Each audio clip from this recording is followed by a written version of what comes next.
Bueno, con respecto a la pregunta número uno, ¿cuáles son las principales diferencias que se encuentran entre los decretos 1278 y el 2277? Bueno, varias diferencias, ahí hay varias cosas que recalcar. Primero, el estatuto docente. En el 1278 se estableció primero el estatuto de profesionalización docente. Esto busca precisamente establecer criterios para la selección, para el ingreso, para el ascenso, para la permanencia de los profesores dentro del sistema educativo. En cambio, el 2277 solamente regulaba el régimen laboral y la prestación de los docentes, no hacía nada más. El 1278 intentó pues de organizar un poco más todo este cuento de la selección del personal, del ingreso, de cómo deberían ascender y cómo deberían permanecer. En cuanto a ese mismo proceso pues, de selección y nombramiento, el 1278 precisamente induce un proceso de selección y de nombramiento basado por méritos y por pruebas de conocimiento, mientras que el 2277 no tenía un proceso de selección pues como tan organizado, tan estructurado en ese momento.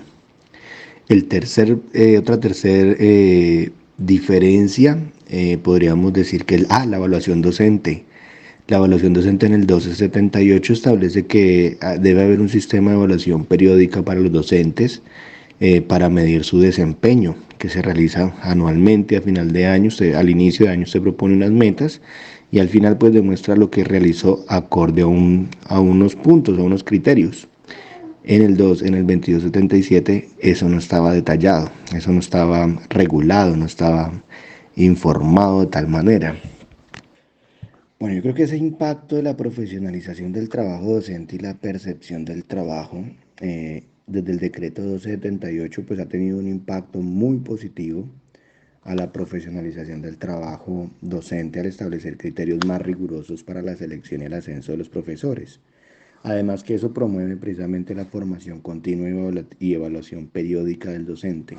O sea, lo que esto quiere decir es que si un profesor se mantiene activo estudiando, pues va a traer beneficios pues para los estudiantes, pero en sí el 1278 dice que si el profesor vive en constante actualización y en constante evaluación periódica, pues eso también le traía un beneficio que le permitía a él pues ascender laboralmente, tener un nuevo escalafón. En cuanto a la percepción del trabajo docente, eso ha evolucionado mucho hacia una visión más valorada, ¿sí? Y mucho más respetada, ya que se reconoce la importancia de esa información y el mérito de la carrera docente. O sea, se volvió como algo ya mucho más respetuoso y para uno ser profesor se requiere tener como una experticia, tener una experiencia, tener un paso a paso, tener el título además también para poder ingresar a ciertas áreas o ciertos puntos importantes de la docencia. Entonces ese es un impacto bastante llamativo con respecto a todo lo que es el trabajo docente. Bueno, ¿qué les puedo compartir? Les puedo compartir que esa contribución a la mejora de la calidad de la educación en Colombia. Eso es una oportunidad pues a que todo constantemente viva en pro de los docentes, que tengan una mejora continua, pero implícitamente e intrínsecamente eso, pues si un profesor está mejor capacitado, conoce más herramientas tecnológicas, conoce más sobre su profesión o sobre su licenciatura, su área de trabajo, inmediatamente refleja eso en sus clases, ¿no? Su manera de calificar, a través de rúbricas, se vuelve más exacto la parte de las reflexiones, en la parte de la retroalimentación de los estudiantes, en la manera como evalúa activamente. Entonces, esto ayuda a que precisamente no solamente se beneficie el docente, sino que mejora en sí la calidad de la educación en Colombia, en nuestro país y en especial pues en el sector donde uno esté. Esos estatutos, precisamente como el 1278, han permitido, han tenido una contribución significativa en la mejora de la calidad precisamente de la educación para asegurar que los docentes estén mejor preparados y sean seleccionados en función de su mérito y su desempeño. Si me hago entender, o sea, eso hace que se seleccione lo mejor de lo mejor. Es un mérito, es un premio que lo seleccionen a uno para poder desempeñarse en estos papeles. Y además, la inversión en la formación y la actualización continua de los docentes, pues ha llevado a que la educación, como lo decía anteriormente, sea de mayor calidad. Entonces, eso es bastante importante. Además que los chicos de hoy ingresan a los sistemas y todo lo tienen ahí.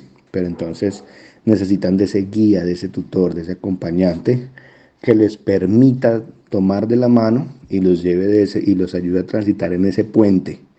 Recordemos que la educación, la escuela precisamente es ese puente que lleva al niño desde su casa a atravesar ese río o esa experiencia de vida para que llegue a futuro a conocer cómo va a ser su vida cotidiana, ¿no? O cómo se va a entregar al mundo, va a pasar de su casa al mundo y nosotros somos ese puente precisamente que tenemos que contribuir por medio de la educación. Pero entonces si somos de calidad, somos mejor educados, tenemos posgrados, tenemos mayor conocimiento en nuestras áreas, pues esto nos va a llevar a que estamos mejor preparados, mejor para que en la parte del mérito del desempeño, pues logremos una mayor calidad en la educación de Colombia. Bueno, respondiendo a la pregunta número 4, ¿consideras que estos estatutos han contribuido a mejorar la calidad de la educación en Colombia y por qué? Bueno, yo soy de las personas que creo que todo trae a veces desafíos y dificultades, no todo es color de rosa, ¿no? Y siempre que se implementa algo nuevo, pues siempre empiezan a aparecer los peros, siempre. La gente no quiere salir de su zona de confort, hay docentes mayores en edad que dicen, no, pero yo ya tengo una especialización, tengo una maestría, ya ascendí en reubicación ascendí o en antigüedad tengo 2 letras más, estoy en la 2CE o en la categoría 2CN, que corresponde a 2 ascensos más la maestría. Entonces hay gente que dice, no, yo ya me quedo aquí, yo ya no quiero ascender más, yo ya no quiero estudiar más. Entonces esos son esos desafíos docentes y dificultades que de pronto presentan este tipo de documentos, de decretos. Como el docente pues ha enfrentado precisamente desafíos en términos de mantenerse actualizado, de cumplir con los estándares de la evaluación, entonces empiezan a haber choques, que yo porque tengo que hacerme un seguimiento, si yo soy un mérito, soy una persona que cumple con todo. Entonces empieza uno a chocar como docente a veces con el mismo sistema. O empieza uno a volverse cuadriculado y a no hacer más de lo que tiene que hacer, a no dar ese valor agregado. Y hay veces que a veces el sistema no logra observar que un docente debe pues, calificar activamente, debe retroalimentar, debe estar atento a muchas cosas dentro del aula de clase y fuera del aula de clase para llevar a que el estudiante tenga un excelente aprendizaje de la mejor manera, ¿no? Como lo mencionaba anteriormente, el profesor es ese puente que transforma la vida del estudiante de lo que sale de su casa y tenemos que llevarlo con una enseñanza y un aprendizaje para que el estudiante sea consciente, sea sentipensante, sea una persona que no solamente utilice la cabeza, sino que también utilice los sentimientos para ser un buen ciudadano, ser una buena persona, ser alguien de bien y en su vida cotidiana o en su choque con la vida real, pues lo tome de la mejor manera, ¿no? Entonces, esos desafíos de mantenerse actualizado, pues requieren a veces dinero, inversión, requiere cumplir con algunos estándares de evaluación. Si yo estudio en otro país, pues, y el título no es convalidado, entonces me acarrea una serie de situaciones y de desafíos y de dificultades. Entonces, pues, tiene sus pros y sus contras, ¿no? Como todo tiene su bien y su mal. Pues como uno lo quiera también asumir. Y dentro de esas dificultades también se incluye pues la carga de trabajo adicional para cumplir con los requisitos de evaluación y formación, así como la resistencia al cambio por parte pues, de algunos compañeros, pues porque ellos no quieren moverse de su zona de confort, ellos no quieren hacer más de lo que quieren hacer, no son tareas de ellos y pues la evaluación docente de final de año pues se presta precisamente para ese tipo de situaciones. Mi tarea es actualizar mi currículo, utilizar las herramientas que me ofrece el colegio y de pronto estoy haciendo un diplomado. Entonces esas 3 cositas es lo que yo voy a hacer hoy, voy a implementar durante este año o voy a hacer como aporte de mi evaluación de desempeño. Entonces hay compañeros que a veces muestran bastante, muestran evidencias, muestran portafolios, muestran trabajos con los chicos, muestran enseñanzas, aprendizajes, caídas, golpes, logros, como hay otros que se limitan simplemente a poner la guía en el salón de clase, más en estas zonas post-conflictos y rurales, pues se limitan simplemente con que el estudiante aprenda a leer, sepa los números, sepa lo básico y bienvenido al mundo real y hágale papito, consiga billete y haga con su vida lo que quiera. Entonces es bastante los desafíos y las dificultades que de pronto se pueden encontrar con respecto a lo que es el decreto y a lo que se aplica o cómo lo lleva precisamente la vida real el profesor, ¿no?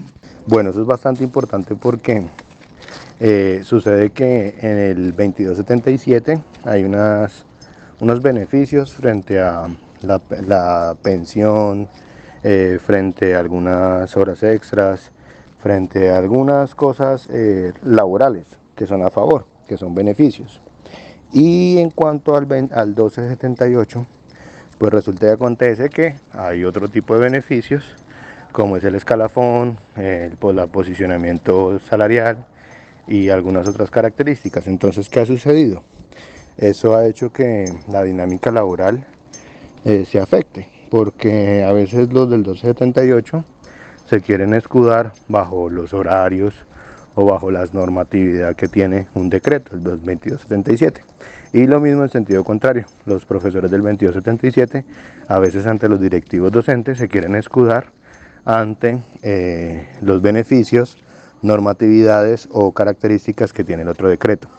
Entonces, ese tipo de cosas a veces indisponen la gente, indisponen la convivencia laboral de una manera bastante alta, porque a veces que porque a este sí le pueden decir cosas y a este no, o a este porque es tal situación y este no, este porque entra más temprano o este sale más tarde, o que porque unos tienen más horas laborales y los otros no. O el otro dice que yo ya soy mayor, entonces a mí no me pueden decir nada, yo ya no cambio mi forma de elaborar, yo ya no cambio las características mías del trabajo, yo ya no me capacito, como yo ya no haciendo más, entonces ya no sigo aprendiendo sobre tecnología, no sigo aprendiendo sobre X o Y cosas. Entonces, eso acarrea una serie de situaciones que indisponen entre compañeros la convivencia laboral de una manera bastante incómoda. A tal punto en que a veces, pues como el del 2277 no hace nada, entonces yo tampoco hago nada del 1278. Y como al del 1278 sí lo evalúan y al otro no lo evalúan o no le hacen el seguimiento, entonces se presta para un tire y afloje, que si un directivo docente es muy flexible, pues lastimosamente entonces todos empiezan vulgarmente, me disculpan la expresión, a pasarse por la galleta al directivo docente y hacer lo que se les da la puerca gana o lo que se les venga en gana. Bueno, eso es una característica alta porque hay una cosa que tiene el docente público y es que mientras que él se beneficie salarialmente, eso le gusta. Mientras que el profesor, lastimosamente, esa es la mala costumbre que ha tomado el docente público. Y las malas, digámoslo así, mañas, vulgarmente, discúlpenme las expresiones tan coloquiales que utilizo, las mañas que ha tomado el profesor. El profesor entre menos tiempo dicte clase a la semana, horas de clase, el profesor entre más tiempo, entre comillas, mame gallo, y el profesor entre más gane, pues es una característica que lo va a mantener feliz, lo va a mantener contento. Entonces, una de las características es que cuando usted le toca el bolsillo a un profesor público o le pone más carga y no se la paga, pues lastimosamente usted inmediatamente tiene un profesor descontento, un profesor amargado, un profesor que quiere comerse a todo el mundo o agarrarse con todos los compañeros por su indisposición. ¿Qué ha pasado con ese 1278 y el respecto a la formación docente? Pues como esto acarrea precisamente un beneficio salarial de manera directa, uno con simplemente presentar un título nuevo académico, si es licenciado, y presenta una especialización, una maestría, un doctorado, pues inmediatamente en el siguiente salario se le refleja un aumento interesante y de inmediatamente pues se le refleja también en las primas y se le refleja directamente en varias cosas, en su pago de intereses de cesantías y en sus cesantías del siguiente año. Entonces, a lo que respecta pues a esos estudios avanzados, pues muchos docentes han llegado allá, a que quieren estudiar la maestría, quieren estudiar la especialización, continuar con su formación de posgrados, pues porque desean precisamente adquirir o una reubicación en el ascenso o una ubicación en cuanto a letras. Y esto pues les acarrea un beneficio económico y pues cuando a usted le llega más plática, pues uno es feliz. Todos lo decimos, hasta yo mismo también lo digo. Pero ¿qué está sucediendo? En cuanto a los posgrados, están llegando nada más hasta la maestría. Presentar una tesis de grado y pues pronto un artículo indexado. Y hasta ahí, pare de contar.